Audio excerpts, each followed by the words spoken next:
Bonjour, très heureuse de vous retrouver sur BioBoss TV, d'autant plus heureuse de vous retrouver dans ce nouveau numéro dédié à l'entrepreneuriat féminin, Bi-Entrepreneur. Merci pour votre fidélité. Aujourd'hui, je reçois Delphine Vitry, bonjour. Bonjour. Alors, vous êtes la fondatrice de MAD. Tout à fait. Cabinet de conseil dédié au secteur du luxe, ouais. Secteur que vous connaissez très bien, on en parlera de par votre carrière chez LVMH.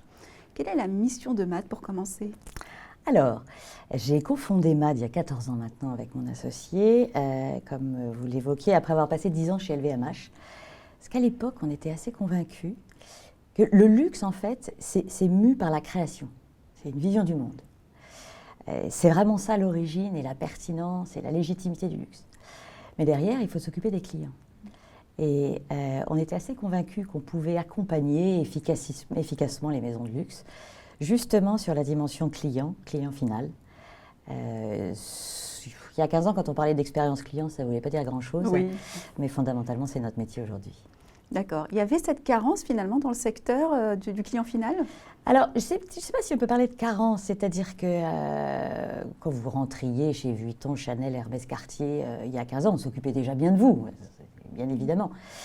Mais en revanche, le client était vraiment considéré, j'allais dire, dans le dernier moment de son interaction avec la maison, c'est-à-dire dans la boutique, alors que nous, on considère qu'en fait, il faut remonter plus haut pour véritablement intégrer le client, penser l'expérience qu'on va lui proposer, qui en plus aujourd'hui ne se passe pas uniquement en boutique, mais aussi sur le web, sur les réseaux sociaux, dans des pop-up, dans des événements divers et variés, etc.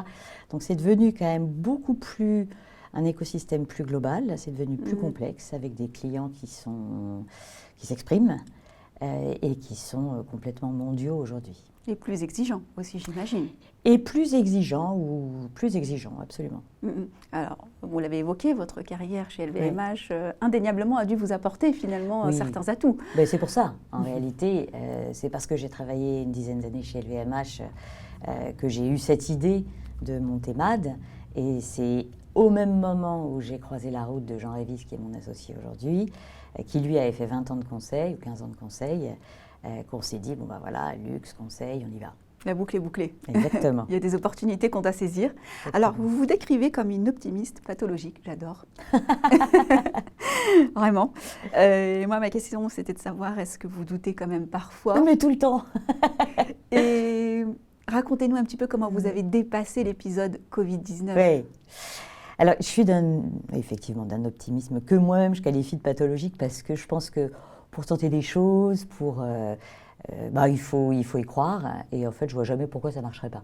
Bon, alors quand dans les fêtes, il y a quand même 2-3 trucs qui ne marchent pas toujours, ou en fait pas toujours exactement comme on pouvait l'imaginer, mais peu importe. Et au contraire même, c'est bien de se tromper de temps en temps. Donc cet optimisme, voilà, il est pathologique. Et j'avoue que c'est vrai que quand le Covid est arrivé, le premier confinement, je pense que je ne suis pas la seule, mais pour beaucoup d'entrepreneurs, aujourd'hui on est 55 à Paris, plus presque une dizaine à Shanghai. À l'époque, on était un peu moins nombreux, mais néanmoins, je me sentais la responsabilité, évidemment, de ces salariés. Et le premier confinement du Covid, pour moi, c'était un espèce de brouillard. On ne savait pas combien de temps ça allait durer, ce qui allait se passer, etc. Et donc, c'est un niveau d'incertitude qui était assez maximal. A posteriori, je re-signerai complètement, pas du tout pour le Covid, mais en tout cas pour, bien évidemment, la façon dont on a navigué, dont on s'est développé, parce que ça nous a plutôt rendu plus forts, in fine. Mais sur le coup, évidemment. Sur le coup, ça ne me faisait pas rigoler du tout, non, c'est certain. Vous avez su manœuvrer. Alors aujourd'hui, vous l'avez souligné, vous avez 50 collaborateurs à Paris, 6 à Shanghai. Ouais. On imagine quand même une certaine disparité culturelle entre les deux. Les deux pays, surtout dans le luxe. Oui, c'est vrai. Alors la chance qu'on a, c'est qu'en fait les deux piliers de Shanghai ont travaillé, sont donc deux Chinois d'origine, mais ils ont travaillé 5 ans avec nous à Paris avant d'aller à Shanghai, à peu près en 2020, au moment du Covid, pour monter notre bureau là-bas. Donc on se connaît bien. On a travaillé des années ensemble, on se connaît bien, on a une confiance totale les uns dans les autres. Bien évidemment, mais j'allais dire même à Paris, on a 7 nationalités. Donc on n'a pas non plus que des Français avec lesquels ce serait censément très simple de travailler. Et de toute façon, quand on travaille dans le luxe, c'est totalement international. En tout cas, les clients finaux le sont. Et les maisons aussi d'ailleurs. Mais est-ce que les besoins sont identiques ? Alors, les besoins des clients, les attentes Je préfère parler d'attente que de besoin, parce que personne n'a besoin d'un 14e sac ou d'une 32e montre. Hein. Donc, c'est sûr. On va plutôt parler d'attente.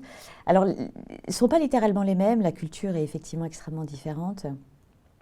En revanche, le rapport qu'un être humain a au luxe, il est avant tout justement humain. Ça va dépendre des personnes, mais vous avez besoin de reconnaissance, vous avez envie de vous faire plaisir. Il y a plein de raisons pour lesquelles on peut aspirer à un produit de luxe.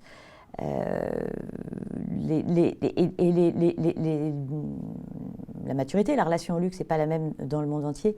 Néanmoins, il y a quand même une communauté d'expression des maisons qui fait qu'on peut toucher le cœur d'un Chinois comme d'un New-Yorkais, d'un Coréen ou d'un Italien.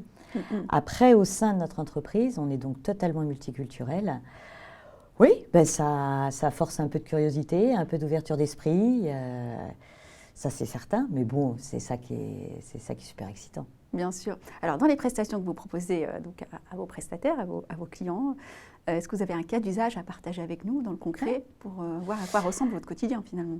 Alors, on va prendre un exemple très récent et très simple. On a une très belle maison de luxe internationale qui décide de passer par un certain nombre de changements et qui décide vraiment d'ancrer la signature de son expérience. Vous savez, vous passez la porte d'une boutique Vuitton, Cartier, Chanel ou une maison plus petite, vous n'allez pas vivre la même chose. Mais il faut mettre des mots dessus.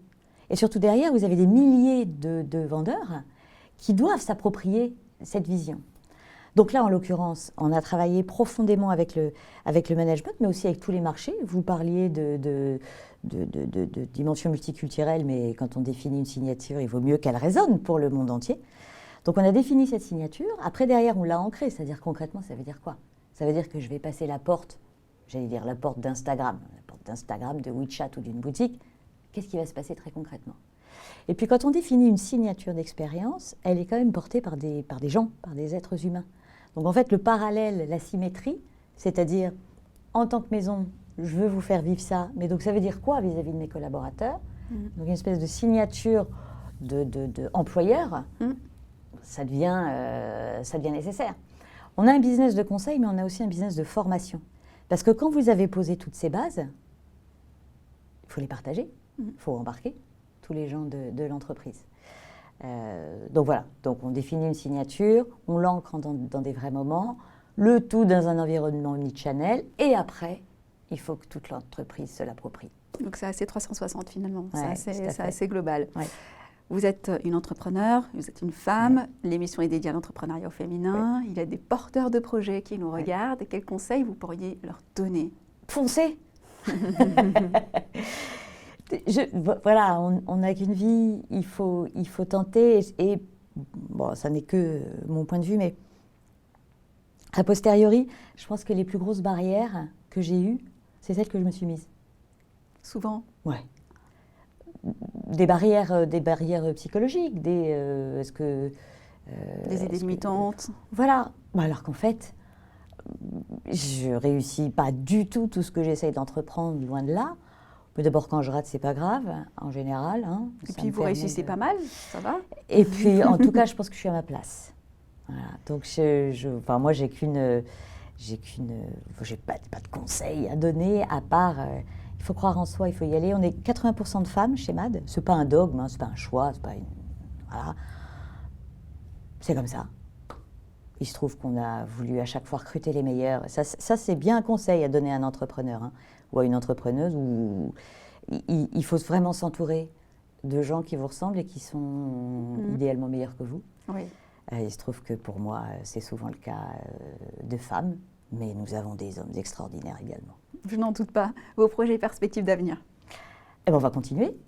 Notre enjeu, c'est de devenir le plus... On va rester dans l'industrie du luxe parce que c'est notre ligne d'eau, c'est notre métier, c'est ce qu'on connaît. En revanche, aujourd'hui, donc, on a un cabinet de conseil, on a une boîte qui fait de la formation et on est également chasseur de tête dans cette industrie-là. Sky is the limit, on va devenir le plus gros cabinet de conseil au sens large et de service pour l'industrie du luxe. Voilà. Je vous le souhaite grandement. Merci. Delphine Vitry, merci d'être venue partager votre expérience avec nous. Merci à vous de nous avoir suivis. On se retrouve bientôt pour un prochain numéro Bien Entrepreneur sur BioBoss TV.